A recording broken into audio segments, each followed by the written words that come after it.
Good morning, I am Bob with Adventure Life with Bob. Today's video is going to be about some of the modifications and changes I've made to the truck and my travel trailer to make our time on the road a little bit more enjoyable and safer. So spend a few minutes and let's go see what we got. The first modification, and this is a 2015 Dodge 1500 with the EcoDiesel, and we have installed a Banks Bullet, and I have some, you can look online to see how much horsepower and boost and torque it gives you. I won't quote it here because it changes from vehicle to vehicle, but I will say this. I have driven EcoDiesels without the Banks Bullet, and you can definitely tell a difference between the amount of power you have and the miles per gallon that you get. So this was a very important installation on this truck. The second modification, and probably one of the most important, is this auxiliary 46-gallon fuel tank that I put in the back.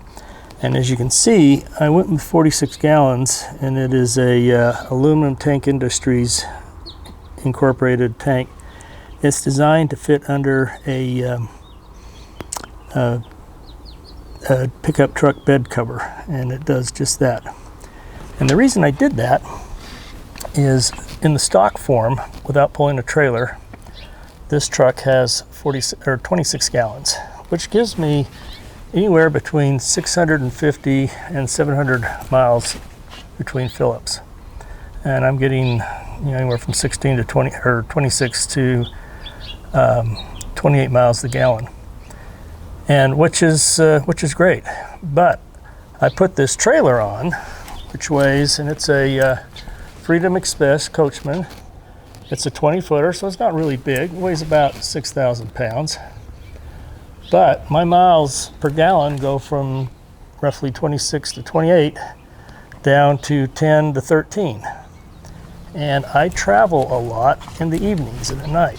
And when you get out in the middle of nowhere, and you're traveling in the middle of the night, and you're only getting 260, 270 miles per tank, it becomes a hassle to keep trying to find gas stations that are open, particularly with the COVID-19 going on right now. So I added this.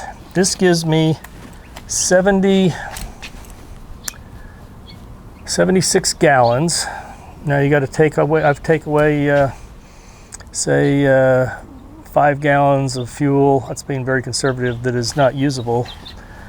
And that still gives me roughly 750, 780 miles between fill-ups. And that I can deal with.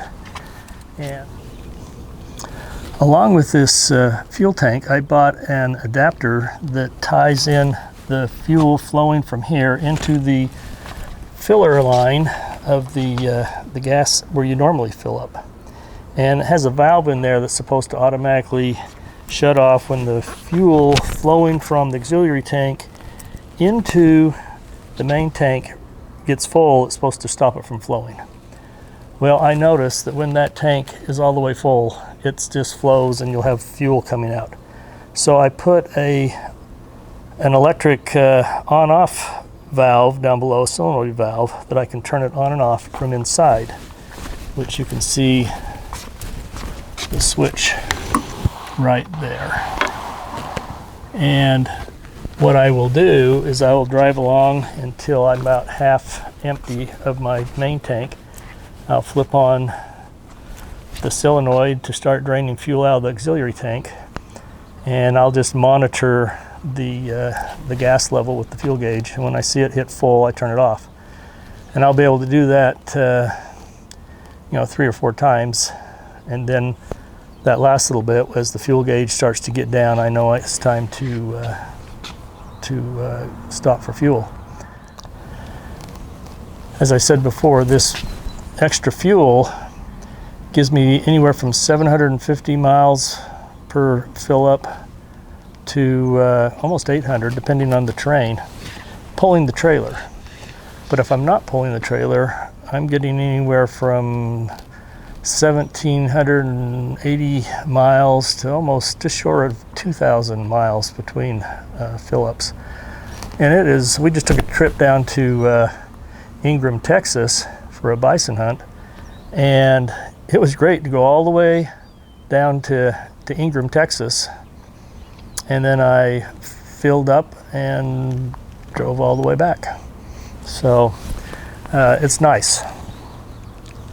The other modification I did was to the batteries on the trailer. This came with one 12-volt battery, which is okay if you don't do that much boondocking, but we do a lot of boondocking. And so I converted this to two 6-volt batteries. I'll show you how I did that. With a 12-volt, you have one battery, and of course the positive wire goes to the positive on the battery and the negative goes to the negative. By switching to two 6-volts and putting them in a series, you have a wire from your trailer going to one of the positives, and then one of the wires from the trailer going to one of the negatives. But then you have one of the negatives going to a positive. That puts it in a series, and that brings it up from 12 volts to, from 6 volts up to 12 volts was what you need. The thing with the 12-volt or the going to 6-volt is it gives you a lot more draw time, amp hours, and they last a lot longer because these batteries are designed to be fully charged and then fully discharged, and so they last a lot longer. Not only life of the battery, but it lasts a lot longer as far as giving you power while you're boondocking. This has been a real plus for us as we do a lot of boondocking. For many years, I always had either a Class A or a Class C motorhome. And one of the things I really liked about those is you had totally self-contained. You had your, besides having water or sewer and everything, you had a generator that was built in and part of the motorhome. And once again, when you're boondocking, that becomes very important. Well, now we've decided to go with a travel trailer, and this is the first time I've had a travel trailer. And one of our biggest questions and things we need to figure out how to kind of work around is how do I get power when we're boondocking? And we boondock a lot in the desert in the winter or summertime, so we need the air conditioner going. And so let me show you how I set up. I made a generator setup here with the truck and the trailer. So to solve my generator problem, I bought this 3100 watt inverter generator, and I put it in the back of my truck bed. As you can see, I've got it strapped down real tight with straps, but these are a very popular item to be stolen. I've had friends who had them chained to their trailer, and someone came along and actually cut the chain and took the generator. So to alleviate that, I've put this extra heavy-duty chain across there, and of course the cover of the bed rolls back and locks right here, and so that kind of keeps everything secure in the back of the truck. When we get to where we're going, obviously I just plug in the power to the trailer, and then I come over here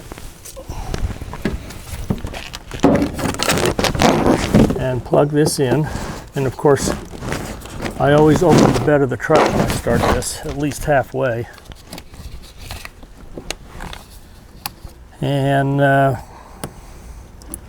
then to start it, we turn on the gas, hit the choke, and then we just hit start. And we let it run for just a minute. Take the choke off, and it runs just great. I always give it a couple of minutes to kind of settle down and stabilize before I turn on any power in the travel trailer. But this gives us a really good and convenient way to have electricity for us whenever we're out boondocking or where there's not a place to plug in. The changes I've made inside the trailer itself has been very marginal or minimal.